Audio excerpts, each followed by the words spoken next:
Before going to this movie, I knew zero about it. Nothing. All I knew is that it was kind of like a horny movie. I knew it was maybe a romance movie. I knew that Margot Robbie was in it. I knew that Jacob Elordi was in it. And I'd seen some memes about it. But other than that, I knew nothing. In fact, funny enough, I went with two homies. Just two of my guy friends. And we went to this movie alone. We had no idea what to expect. And we had no idea that we needed to prepare ourselves. And when us three dudes walked into this movie theater, it was filled with girls. Our 3 seats that we reserved were right in the middle between what seemed to be like 2 high school groups. Little did we know, we were in for a movie, we'll say that at least. The movie we watched was Wuthering Heights with Margot Robbie and Jacob Elordi. And after I was done with this movie, I was almost speechless. Me and my guy friends had no idea what to talk about. But I knew I had some problems, and the first problem I had was with the horniness in this movie. While watching it, you have a feeling like you know what they're doing. They're doing something with this, a charged feeling, like a horniness. They're trying to be as kind of over the top as possible, or at least it seemed like that. There was a lot of points where they went over the top. Margot Robbie sticking her finger into a fish's mouth. We'll get onto that in the later part of the video. But for now, I just want to talk about, it was horny just to be horny. This movie was just trying to be a little too much over the top. And I don't have a problem with a movie being a little lustful, a little horny, a little charged. I don't have a problem with the movie doing that. However, this type just felt inauthentic a little bit. I didn't really feel the chargedness or the lust that these two characters felt, and I don't think Jacob Elordi and Margot Robbie felt that either. It didn't feel like it was authentic horniness. In fact, while I was watching this, the one thing I could think of was there's a stereotype about how porn stars don't know how to act. But now, after watching this movie, I know it also works in the reverse. Not only do porn stars not know how to act, but also actors don't know how to do porn. Margot Robbie and Jacob Elordi had a lot of sex scenes. However, they went for this kind of like porn star vibe, like this graphic vibe. However, the actors in it just felt like they're acting horny. They were not actually horny, if that makes sense. Maybe it's because when you're an actor, it's really normal to act mad, to act sad, to act happy, to act in different situations, but rarely do they ask you to act horny. And that's kind of maybe like a hidden art in acting. Not many actors play roles where they have to act in a very sexually charged way. And in this movie, it was pretty obvious that neither of these actors had really acted in this way. Yes, Margot Robbie knows how to act seductive. She's done it in other movies, such as like Wolf of Wall Street, but maybe she just didn't know how to play a character that is attracted to people, is sexually charged. Only she knew how to act seductive, if that makes sense. In this movie, she was not acting seductive. She was acting as if she was supposed to be sexually charged. Everything else outside of that, I guess, sexual chargedness was fire, okay? She was great outside of that, but inside of that, there was a little flair that was missing. Same thing with Jacob Elordi. And that gets me into some of the shots. They did some unnecessarily sexualized shots, like of close-up of objects, like close-ups of pounding the dough. And these were funny shots, okay, guys? I'm not gonna lie. However, it didn't make sense in a lot of the times. Like, if you're meant to send a message that Margot Robbie is seeing all these seemingly normal things but is getting sexually charged from it, there doesn't seem to be any correlation between some of the shots. Like, why the hell did she stick the finger into the fish? I'm pretty sure at that moment she was not even thinking about Jacob Elordi. There was no sign that she was thinking about Jacob Elordi. There's no sign that she was sexually charged at all. She just like stuck the finger in the fish just to do it because she was bored.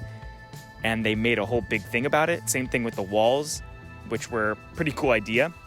However, they kind of made it sexualized when it didn't really need to be. Like, I couldn't tell if it was a style choice or symbolism, because sometimes they hinted at it being symbolism and other times they hinted at it being like a stylistic choice, like a style of the movie of doing these weird sexualized close-up shots. So when they tried to mix it, it kind of made me confused of what the purpose of doing these close-up shots was. Another thing is, I don't know how to describe this, but I know it's for people who are attracted to like masculine stuff. And there was a point where Jacob Elordi like picks up, what's her name? Margot Robbie with on one arm, and he's grabbing onto her, I don't know what it's called, the rib-crushing, making your waist look skinny garment. And he was holding her up with one hand. and it's supposed to be like this whole like intense moment, like, oh my God, like look how fit he is, look how strong he is, he's lifting up with one hand, and she asks to put him down. But all I could think in this scene was, there's no way homie could be doing a bicep curl with this girl right now, especially with one hand.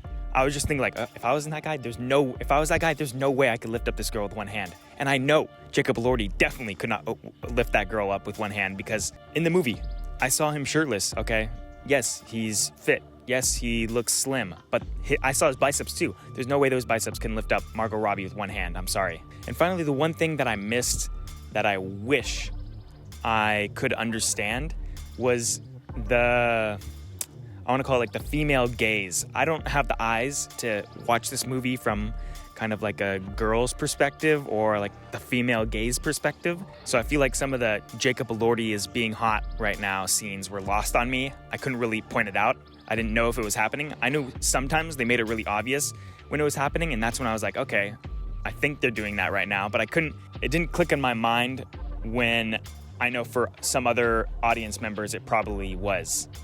So I would be very curious and want to ask, what did that movie hit? For the people this film is targeted towards, that target demographic to be sexually charged towards, did this movie hit that way? I don't know. I haven't seen it. There's no, like, Margot Robbie never had that type of, like, hot scenes. They didn't have her do something for the male gaze. It was only Jacob Elordi doing stuff for the female gaze, I guess. So a lot of the scenes, a lot of the sexually charged scenes were not made for me.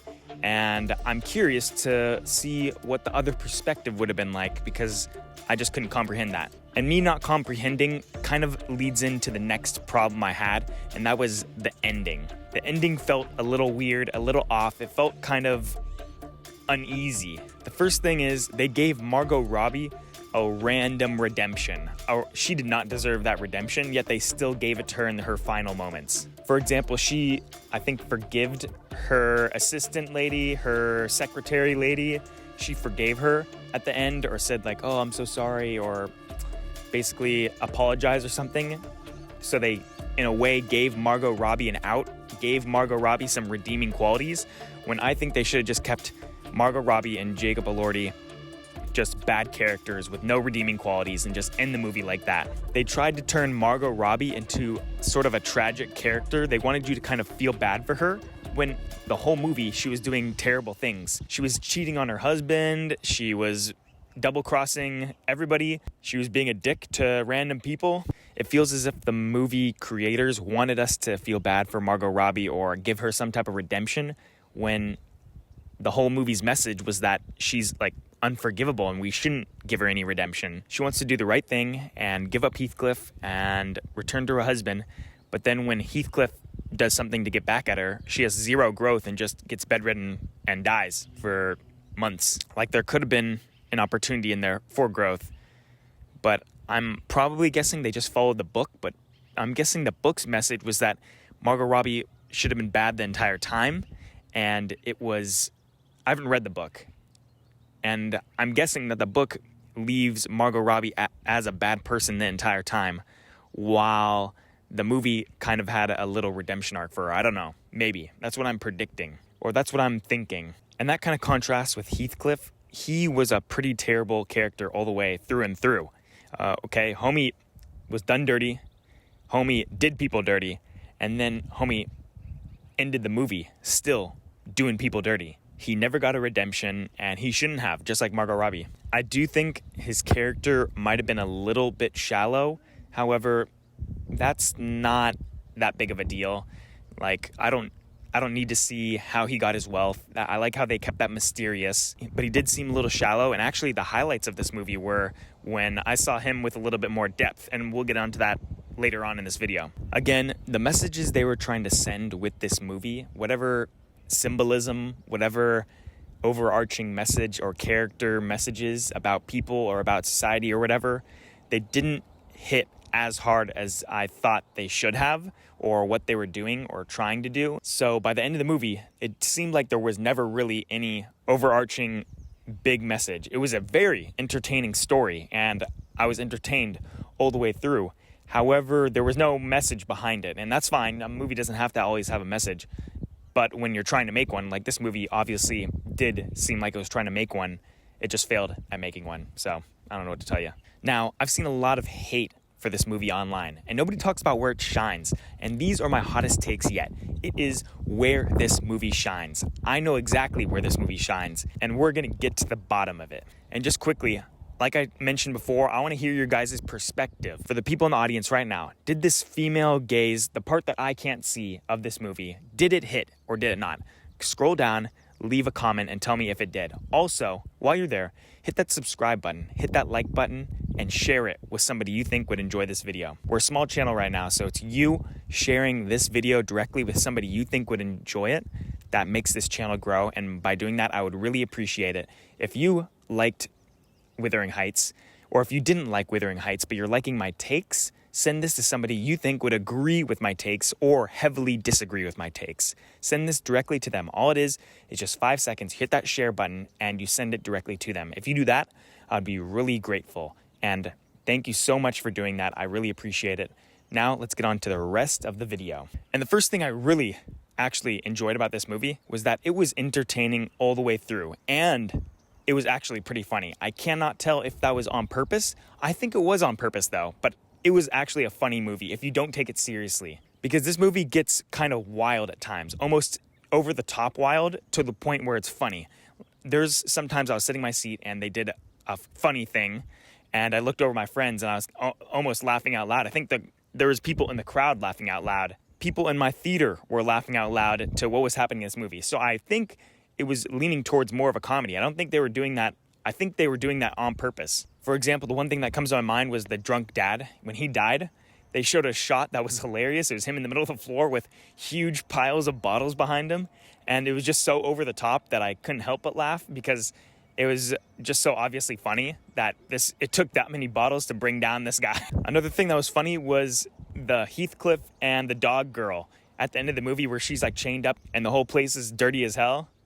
That was a funny scene. Like that was over the top funny on purpose. And I think that they were trying to do that on purpose. So props to them. But I think the funniest part for me was when Heathcliff came back and he was drippy as hell and just aura farmed everybody. He was eating dinner with that family and Margot Robbie's husband, and he was just smoking and aura farming. And when Margot Robbie tried to start a conversation with him, he just like continued to aura farm her and mog her. It was hilarious. And it was hilarious because how weird he was acting. For example, she asked like a normal thing of, where have you been this whole time? And he's like, been doing shit.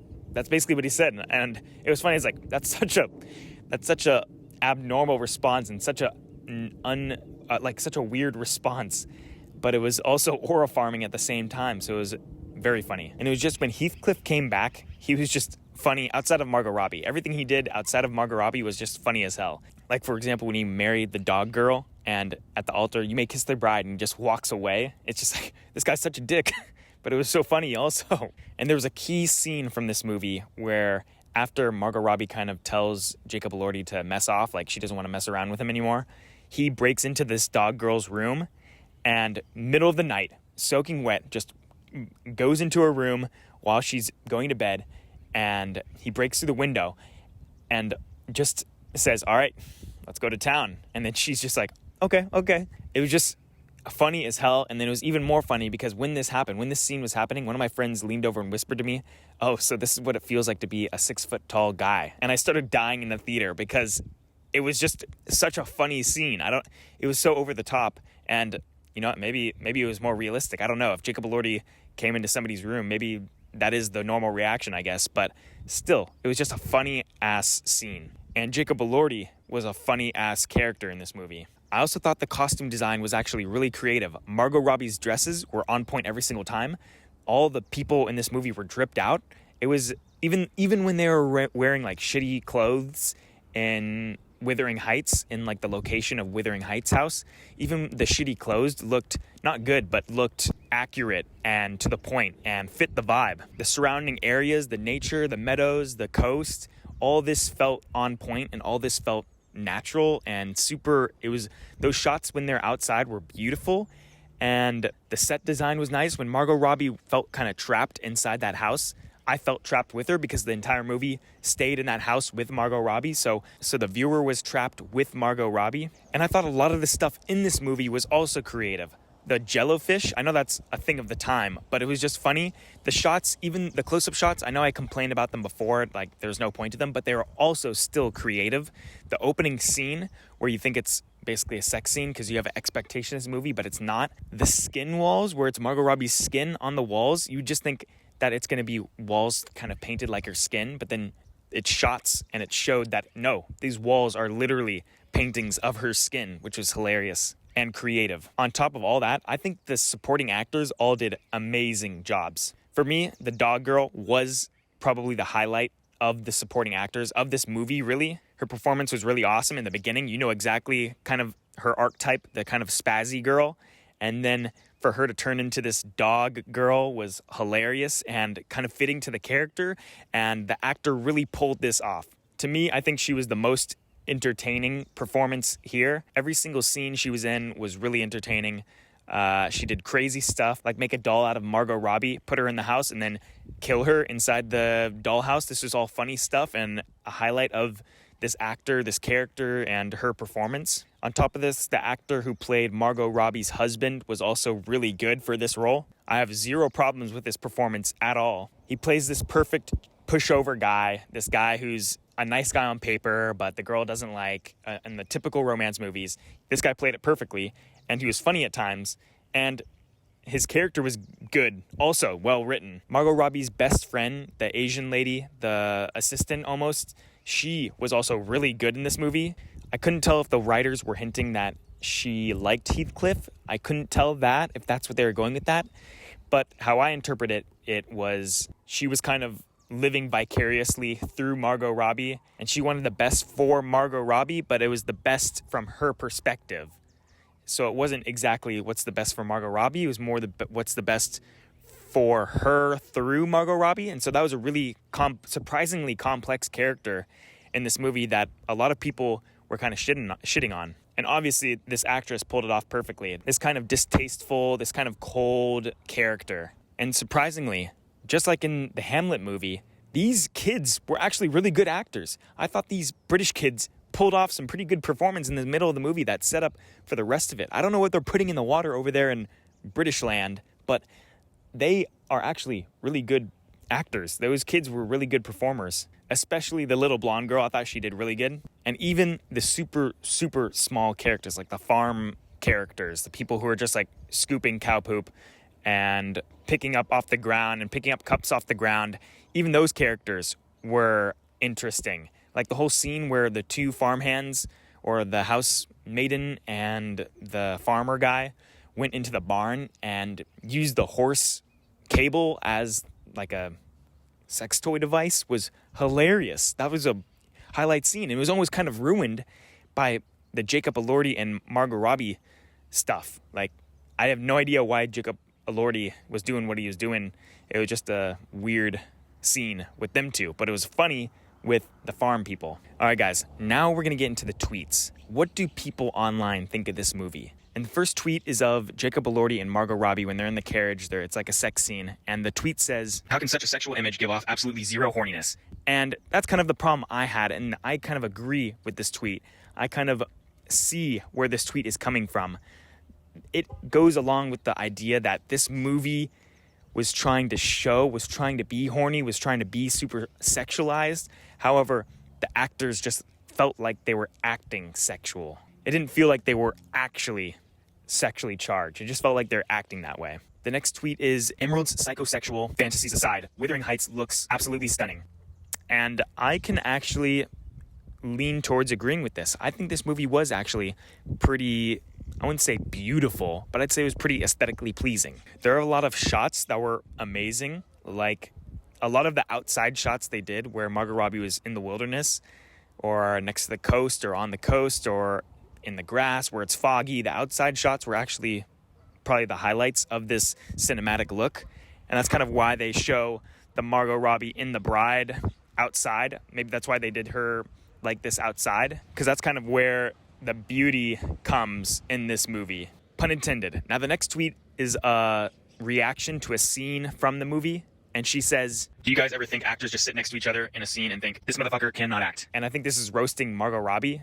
I don't know why people would say Margot Robbie can't act. Maybe this scene might not have been her best performance, but this just seems like some hater vibes. I think the actors in this movie all did pretty decent jobs. It probably wasn't Margot Robbie's on top 10 out of 10 performance. It definitely was not Jacob Elordi's 10 out of 10 performance, but they did good jobs, guys. I thought the actors in this movie there was no terrible performances. Margot Robbie didn't have her best performance. Jacob Elordi didn't have his best performance, but you can't have a 10 out of 10 career performance every single movie. I thought this was good enough. The next tweet is, anyway, watch Wuthering Heights 2011, directed by Andrea Arnold. And this is kind of what I saw a lot. I saw a lot of people online talking about the previous iterations of Wuthering Heights. I had never heard of this franchise, this movie, this type of movies, or this author who wrote this book before this movie came out. So I know nothing about the previous films or previous books or whatever, but if you want me to watch that, I could be down. If that interests you, just leave a like, leave a comment telling me to do that, and make sure to subscribe. But for right now, that's how I kind of discovered this franchise and discovered this movie. I think I probably would not have known about this franchise or this movie if it wasn't for the kind of the big hitter actors that they had in it. The next is kind of like more of a monetary thing, and it's Wuthering Heights crossed 90 million mark at the global box office yesterday. With an impressive international run and an $80 million budget, it's now tracking to hit 200 million to 250 million total worldwide. And to me, this makes a lot of sense. People who don't see a lot of movies in theaters, for example, my mom, she is 100% going to see this movie in theaters. I'm not the target audience, and I thought it was pretty decent. And I'm sure the target audience would also think it's pretty awesome. My mom, I have a feeling she's going to like the movie. She's going to enjoy the movie, and she's going to have a good time at the theater. And I think a lot of people are going to have that same feeling and tell other people that it was a good time at the theater. And so this movie will be successful. Overall, I think I'm going to give a hot take and say this movie was pretty good. I enjoyed it. It was entertaining. Of course, it had its problems. It had big problems, guys. But if you don't take it that seriously, it is an entertaining time. And I would definitely recommend watching it if you wanted to have a good time and enjoyed, I don't know, if you enjoy movies, you'll definitely like this movie because it's just entertaining. And if you're a fan of romances, this is going to be for you because it might not be the best romance you've ever seen, but they're not making that many romances in general. So it'll be an entertaining watch for you too. But anyways, that's what I think about this movie. Guys, thank you so much for watching. Make sure to subscribe, like, comment, and especially share this with somebody you think would enjoy it. Thank you guys so much for watching. I'll catch you guys in the next one. Peace and love. Ciao.